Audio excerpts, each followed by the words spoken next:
అధిక బరువు అనేక సమస్యలకు కారణం. సాహితీ యోగా ఆన్లైన్ క్లాసులో జాయిన్ అవ్వండి.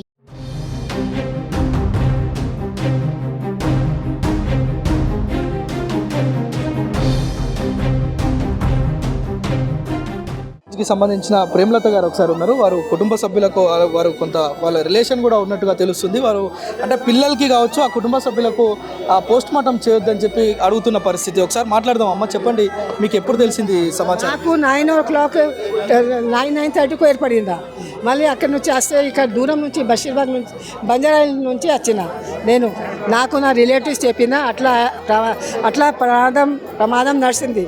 ఇక్కడ వస్తే చూస్తే మా సమాజ్ వాళ్ళు కానీ మా రిలేటివ్స్ అంతా ఒకే ఉన్నది. అది పిల్లలు మాతో కలిసింది. ఆంటీ ప్లీజ్ ఒకే మాట, పిల్లలు పోస్ట్ మార్టం చేయొద్దు. చిన్న పిల్లలు కనీసం 8 పిల్లలు ఉన్నది. చిన్న 2 years 3 years అక్కడ చిన్న పిల్లలది పోస్ట్ మార్టం చేయొద్దు. మీరు కుటుంబ సభ్యులతో ఉన్న వాళ్ళతో ఒక 2తో మాట్లాడుతున్నారు.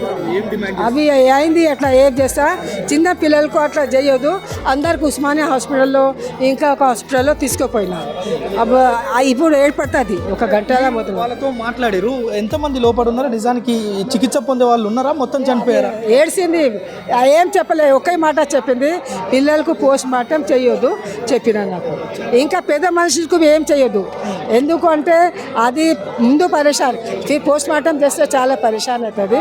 ఎట్లా ఉన్నది అట్లా ఇవ్వాలా.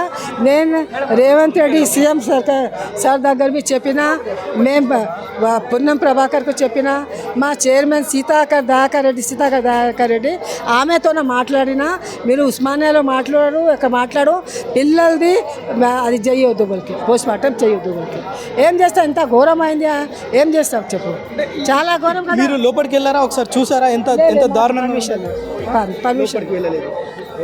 అంటే కేవలం ఫైర్ ఎగ్జిస్టింగ్ లేకనే ఇది అగ్ని ప్రమాదంగా చెప్తున్నారు. ఇది ఏసీ షార్ట్ అయినా, అది షార్ట్ అయిన తర్వాత సిలిండర్ బస్ట్ అయింది. అగ్ని అయింది కదా, అగ్ని అయింది, సిలిండర్ బస్ట్ అయింది. సిలిండర్ బస్ట్ అయితే అంత ఇల్లులో అగ్ని అయింది. అంత ఘోరం అన్యాయం అయింది.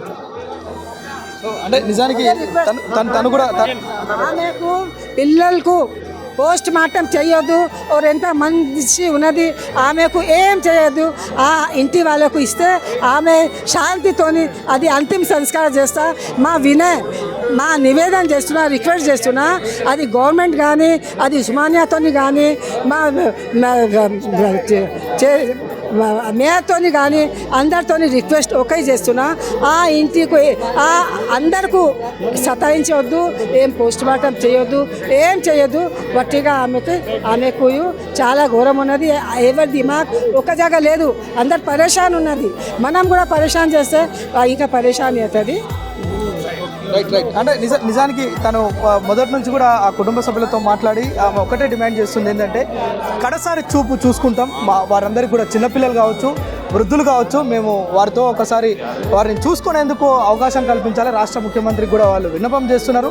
ఆ ఉన్న ఒకరిద్దరు కూడా అక్కడ కూర్చొని వారు కనీసం మాట్లాడలేని పరిస్థితి, దోచలేని పరిస్థితి. ఎందుకంటే నిజానికి ఒక కుటుంబంలో ఒక 17 మంది మృతి చెందిరంటే ఆ బ్రతికున్న వారి పరిస్థితి ఏంటనేది మనం అర్థం చేసుకోవచ్చు. అయితే పాపం వాళ్ళు ఎలాంటి పరిస్థితిలో ఉన్నారంటే కనీసం వాళ్ళు ఏం మాట్లాడాలి, అసలు ఏం జరుగుతుంది, వాళ్ళ కళ్ళ ముందు వాళ్ళ కుటుంబ సభ్యులు ఎటుపోయారు, నిన్న నైట్ ఆడుకున్న పిల్లలు ఎటుపోయారు అర్థం కాని పరిస్థితి. సో అందుకే వాళ్ళంతా ఒకటి డిమాండ్ చేస్తున్నారు, ఆ పిల్లలు అదేవిధంగా వృద్ధులు ఎవరైతే ఉన్నారో వారిని పోస్ట్ మార్టం చేయొద్దు, వారిని కడసారి చూసుకుంటాం, వారి ఆత్మకు శాంతి చేకూర్చే విధంగా ప్రభుత్వం కూడా చర్యలు తీసుకోవాలనేది వారి యొక్క కోరికగా కనిపిస్తుంది. నిజానికి ఎంత విచారకరం అంటే ఇది వింటుంటే నిజానికి ఒకే కుటుంబం పాపం చిన్నపిల్లలందరూ ఆడుకొని సెలవులు కావడంతో ఆడుకొని వాళ్ళంతా కూడా అమ్మమ్మతో, తాతయ్యతో, అత్తమ్మతో, నానమ్మతో ఇలా కలిసి ఆడుకొని నైట్ తిని ఉదయం లేచేందుకు నిస్సహాయ స్థితిలో వారందరూ కూడా ఉన్నట్లుగా మనకు ఆఫీసర్లు అదే చెప్పారు, మంత్రులు అదే చెప్పారు. అట్ ద సేమ్ టైం ఆ కుటుంబ సభ్యులు కూడా అదే చెప్తున్న పరిస్థితి. ఇక్కడ ఫైర్ ఎగ్జిస్టింగ్ లేదు, చనిపోయారు, మొత్తం మాట్లాడే పరిస్థితి లేదు. కనీసం ఆ యొక్క పోస్ట్ మార్టం కూడా చేయొద్దు, అది చేయకుంటే మేము కడసారి అయినా చూసుకుంటామని అభ్యర్థన చేస్తున్న పరిస్థితి కనిపిస్తుంది ఇక్కడ.